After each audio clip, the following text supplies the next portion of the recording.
And we are back finally. We took a couple, 2 weeks off? Something like that. Your mic doesn't like the beer cans either. Well, Must be a Discord thing. it picked it up in my headphones the way I record this, so it works. Well, there you go. Ninja Yeah, that. little hiatus. We're on. Well, I'm in like full on fall band mode, and our guest kind of is too a little bit in a different sense. But Yeah, everybody is right now. I mean, I feel like thinking back for the few years we've been doing this, it feels like every October we kind of just people get busy, guests get busy, Evan and I get busy. It just happens, it's the circle of life, the way this activity cycles through. So it's we're definitely trying the to, nature of our network of friends who all like work in the fall pretty heavily with bands, and yeah, we yeah, work with bands and stuff. So yep. So let's not draw this out. Welcome everyone to the Aged Out podcast. I'm one of your hosts, Mike Fantini, and with me as always is. Evan Worrell. And before Evan introduces today's guest, hit subscribe on that YouTube channel if you're watching on YouTube. Drop a comment. Let us know what you think about anything we've said here. We always welcome criticism, compliments, whatever you want to let us know. Check out social media, Instagram, Facebook. It's all just Aged Out Podcast. Never miss an update.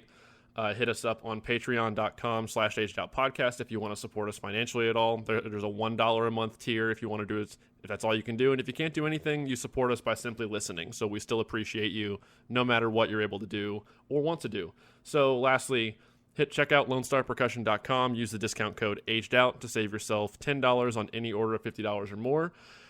Everybody wins in that deal. So I think I got it all. Patreon, social media. Oh, other subscribe on podcast services too, blah blah blah. All right, cool. Evan, you want to go? Sure. So our guest today joining us kind of found us through a reaction video that we started doing early on this summer, which is awesome because it just helps us get in touch with new people. Reached out, said he'd be down to join us and talk about the group, talk about some of his winter group stuff too. So without further ado, welcome Mr. Ben Pyles. What's up, man? Hey, what's up? Thanks for I having me guess on, guys. I guess I should ask you if you like Ben or Benjamin, but I We'll didn't. go with Ben. It's a little All right. shorter. So Either yeah, one's man. fine. Ben saw our reaction video to Mandarins, which he is the percussion, caption manager, and battery designer for, and was like, "Hey, man, saw the video," which is what we want. We want the content out there to get out what the kids are doing, what the arrangers are doing, and putting down, just so it gets into more eyes and more ears. I think the exposure is great for the activity, and then of course, for some reason, some people care to listen to what we have to say, which is awesome too. So yeah, man, thanks for sending out the message and just linking up and being willing to come on with us. Yeah, no, man, and thanks for doing that. I know last year especially was pretty strange for everybody, just the lack of exposure with limited shows and not able to get necessarily our typical lock crowd out. So we were pushing, just even within the group, just try to get more content out, even if it's early stuff. Maybe it's not a perfect rep, but just get eyes on the performers and make sure that their summer was worth it. So. Yeah, thanks again for that reaction. That was cool. For sure. Obviously, we'll get into a lot of the stuff you do with the Monarch and Mandarins out there, but take us a little bit through a brief synopsis of your kind of like how you got into percussion. I know you said you grew up in PA. Now you're currently living in Texas. Kind of take us through the segue pathway moment from pathway moment. Cool. Grew up in a musical family. My dad actually has like every PBS broadcast from all the way to like 1986 on until that used to happen. So just kind of grew up following the activity as a kid. And my big brother was in the marching band. He was a drum major, so of course I followed suit and everything he did. He played basketball, so I played basketball. He does the band, I did the band, and just kind of fell in love. Actually, the funny story is I wanted to play trumpet when I was a kid, but my teeth were too messed up. So they're like, maybe a wind instrument isn't going to work out for you. So I kind of lucked out in that regard, looking back, and picked percussion as my secondary instrument, and obviously that's working out okay. But I grew up in Monroeville, Pennsylvania, which is kind of a suburb of Pittsburgh. Family's still all back there. Did the whole high school marching band. Attended IUP, which is kind of a bigger kind of drum corps, a lot of drum corps presence between, Paul Rennicks, Chad Heines, Chris Heston. There's a lot of people that kind of influenced my decision to get involved with the marching activity. Got an opportunity to teach out in Houston through somebody I marched drum corps with. Moved out to Texas, the high school band director. percussion director for 5 years out there, which ultimately led to where I'm at UTSA now as the athletic percussion director. As far as marching experience, I did kind of half my time in the front ensemble, half my time in the battery, which the more I'm finding out is fairly unique. A lot of people don't know that. I was a percussion major. I was in the front ensemble. I do know how to play keyboards and all that stuff, but spent 2 years with the Glassman Drum and Bugle Corps. I was there in 2003 through 2005. My last year at the Glassman, I moved into the battery, so I marched in the front ensemble and the battery at Glassman, which was pretty cool.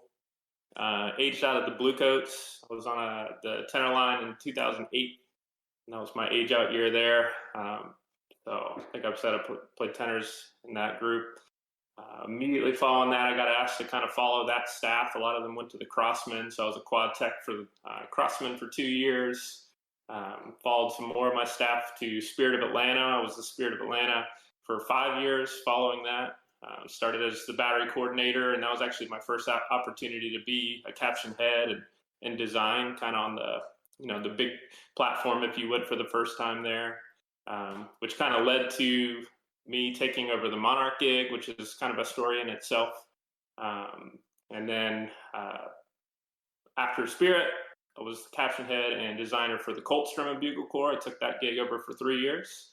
And then most recently, that kind of led to the opportunity with the Mandarins. So I think in a nutshell, it's kind of the quick synopsis of kind of the teaching and marching. So I'll backtrack real quick on one thing. For the years you were at Bluecoats, you said you were at Glassman till 05. So did you go to Bluecoats 06, 07, age out in 08? No, I actually took 06, 07 off. That was kind of, transition going into college, saving some money. I thought I was actually kind of done since the Glassman staff had transitioned. And that team, that's when Rob Ferguson kind of started taking over. I know Rob well now, but didn't at the time. So it's kind of like, well, all right, I don't really want to go anywhere else. And, kind of starting school. And then my roommate at the time had just marched Coats in 07. He's like, just come out, see what happens, Worst case, you get cut. Best case, you get to march. So obviously ended up working out and marched just to 08 Bluecoats line. A legendary line with many friends of ours. Brian Byer, although there's many stories from when he did march. Ice cream. We love Brian, Chris, and then just several other people from there. Zach, oh gosh, I'm blanking on his last name. Zach Bernard. From Colorado. Yeah, Bernard. Yep. Several people from really those 05 to 08 years that all now teach / design / write and arrange. I mean, Mike McIntosh left an imprint on the percussive community from those 05 to 08 years at Bluecoats for people who still do stuff. 100%. I'd like to actually touch on for a second. You said you were in the front and the battery throughout your drum corps career. I feel like that is something, like you mentioned it when you first said it, is very unique. Like, I can't think of really anyone that I know from the time that, like, I was marching around the 2010, 11, 12 era. What, Evan? I say, come on. I was going to say, I thought you were going to say you didn't know of anyone else who did that, but I was going to be like, come on, dude. No, like, I can't think of anyone that, like, I feel like that's not a common thing nowadays, at least. Am I just being naive and dumb there? Like, who do we know? Evan, who do we know besides Ben? Dude, the caption head at BK now, who played keyboard for Cavies and bass drum at Phantom. Derek Shannon. Didn't Andrew Marquardt play keyboard and then also was a center snare or something like that? Maybe I messed that one up, but I know he was at Glassman, then he was at Cavies, but I feel like he played keyboard somewhere. Anyway, that's all before that time period, though. I'm talking about current, like in the modern, like last 10 years. I feel like it's just become very rare, if at all, happening. People, I feel like I'm a marimba player. Now, I know people move around within the front depending on where they want to end up, marimba vibes, rack, drum set, whatever. But, like, to go, I don't know. Ben is somebody that teaches the activity. Is that something you see a lot, or is that kind of something from the past decades of drum corps? Yeah, I mean, within my groups specifically, I don't want to assume anything outside of just my experience, but, we don't see that necessarily a lot. I kind of lucked into that opportunity, if you would. We had Chris Heston, who kind of still like a second father figure for me, taught me all the way through, 8th grade through high school, and was at Glassman. And they had an injury. I think their bottom bass drummer went down, either at move-ins or at a camp or whatever. So I kind of lucked into an opportunity where there was an opening within the front ensemble. It was more like a multi-percussion rack setup that had some limited keyboard stuff. And I mean, I was literally learning my C major scale at Glassman move-ins. Like, I don't know, you put me in front of a keyboard, it's like, dude, I can hit things in time. And, I had some decent chops as a high schooler, but yeah, I kind of lucked into that opportunity, which then, led me to be able to learn and develop the keyboard technique at my own pace. And then, the next season, I go up to Chris, hey, Chris, I'm going to try for the drum line this year. He's like, no, probably not ready. Why don't you do another year in the front? So then, got more keyboard opportunities that second year and ended up playing, some vibraphone and, again, just kind of developing the ear and the chops and the technique and the approach. See how those rehearsals are just such a different, experience from the battery stuff. So, but yeah, I think I lucked into it. I'm really fortunate now. I didn't want to do it at the time, as a young kid. I want to play snare drum or whatever it was, but yeah, I think it's pretty uncommon. I don't know. I don't want to consider myself like a unicorn or anything, but I would say it's almost the nature of the activity these days because the competition level's so high. The positions become so fierce, and like the skill set is so high. You almost have to dedicate a pretty good amount of time honing one craft.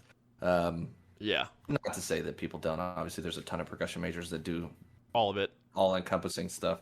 But you dropped a funny one-liner in there that just we talked about kind of before we started in the front ensemble, developing the ear for like keyboard and stuff like that, which it's not unique to you, but it's unique to us. Mike and I, and probably some others. You told us that you were deaf in your right ear, or had a couldn't hear out of your right side of your ear, right? Yeah.